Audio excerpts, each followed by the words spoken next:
सर्वशास्त्रमय शिरोमणि श्रीमद् भागवत गीता पर 7 दिवसीय गीता प्रवचन का आयोजन उल्लासपूर्वक 25 जुलाई शुक्रवार को प्रजापिता ब्रह्मकुमारी ईश्वरीय विश्वविद्यालय के प्रकाश नगर स्थित केंद्र पर प्रारंभ हुआ।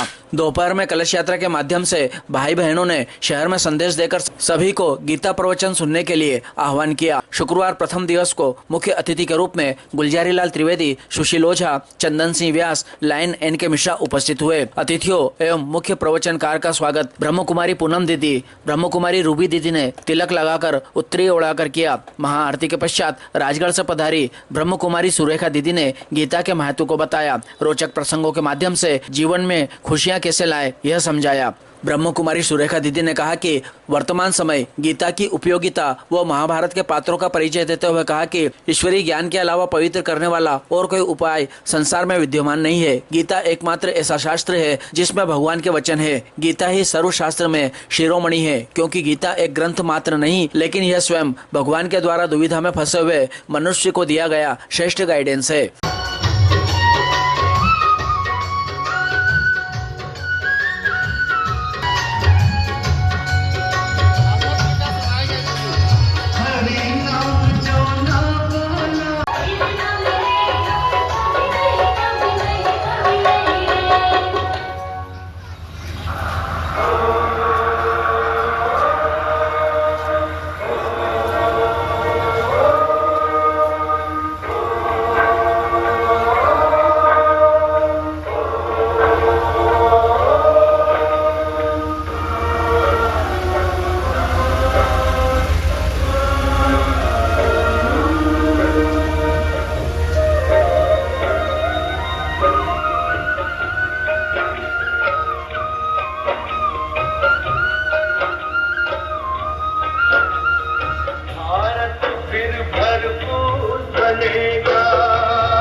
तो पाप से है तारती, श्री भागवत भगवान की है आरती।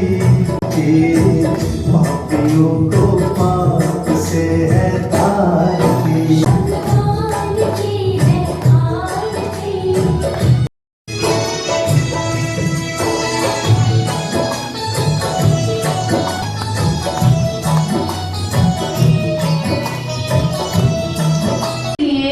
गीता ज्ञान का इतनी ही उपयोगिता है जितनी आज से 5000 साल पहले अर्जुन को थी। तो है कर्तव्य से विमुख कर देती है। गीता को पढ़ने से वैराग्य आ जाता है। अर्जुन युद्ध करो, अर्जुन मारो, और अगर मारते मारते अगर किसी को मारा, दूसरी तरफ कहते हैं कि गीता को पढ़ने से तो वैराग्य आता है। तो एकदम विपरीत अवधारणा है। गीता अगर ग्रंथ की हम बात करें तो ये गीता एक शास्त्र है, और उस मैनुअल बुक को अगर आप पढ़ लें तो उस मशीन को कोई नवसिखिया अनसिखा व्यक्ति भी आसानी से चला सकता है और लंबे समय तक उसको सही तरीके से उपयोग में ला सकता है। तो कितना भी बुद्धिमान अपना आप को समझता है, लेकिन वो कहीं ना कहीं मिस्टेक कर ही लेता है। इसी प्रकार से जब भगवान ने हमें धराधाम पर भेजा तो साथ में 700 श्लोक की मैनुअल दे के भेजी थी, जिसका नाम है श्रीमद् भगवत गीता। जितने भी ग्रंथ, वेद, पुराण, उपनिषद आप पढ़ते हैं उन्हें देववाणी व ऋषिवाणी कहा गया है। इसीलिए गीता को आप यहाँ भी पढ़ रहे हैं, यानी कि ये भगवान के द्वारा डायरेक्ट दिया गया ज्ञान है। जैसे कोई भजन गाता है कोई भक्त गाता है उसे हम भजन कहते हैं, कोई कवि गाता है उसे हम कविता कहते हैं, कोई शायर गाता है उसे शायरी कहते हैं, और जब स्वयं भगवान गाता है तो उसको श्रीमद् भगवत गीता कहते हैं। तो ये डायरेक्ट भगवान के द्वारा गाया गया मधुर गीत है। और इसीलिए हम आपको यहाँ बता दें कि बीच में जो कथाओं में बीच बीच में संगीत का कार्यक्रम होता है वो यहाँ नहीं रहेगा। लेकिन ऐसा भी नहीं है कि आप सो जाओगे, आपको सोने भी नहीं दिया जाएगा, क्योंकि डायरेक्ट भगवान का गीत सुनेंगे। और जब भगवान का गीत सुन रहे हैं तो फिर उसमें और गीत संगीत की आवश्यकता नहीं रहेगी। और उस गीत को सुन करके करके अपने जीवन को संगीतमय बनाएंगे। आज जीवन कहीं ना कहीं बेसुरा हो गया है, तो जीवन में वो वैचारिक सामंजस्य ला करके जीवन को खुद हम संगीतमय बनाएंगे, गीता को धारण करके।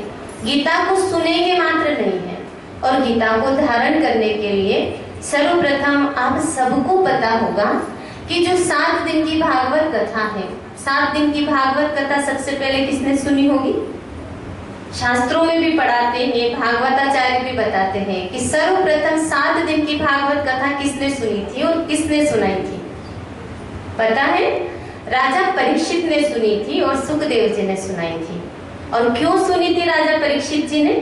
क्योंकि राजा परीक्षित को श्राप मिल चुका था कि 7वें दिन में तक्षक नाग के काटने से आपकी मृत्यु होगी।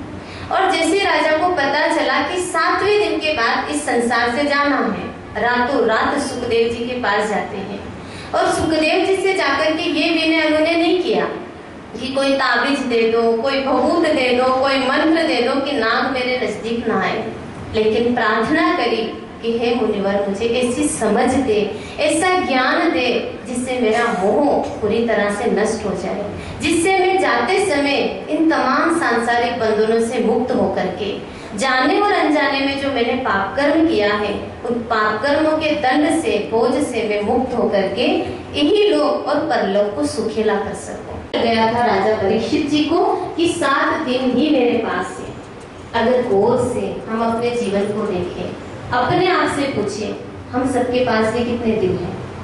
हम सब भी एक दिन, हम सबको पता है कि फकीर, हम सबको जाना है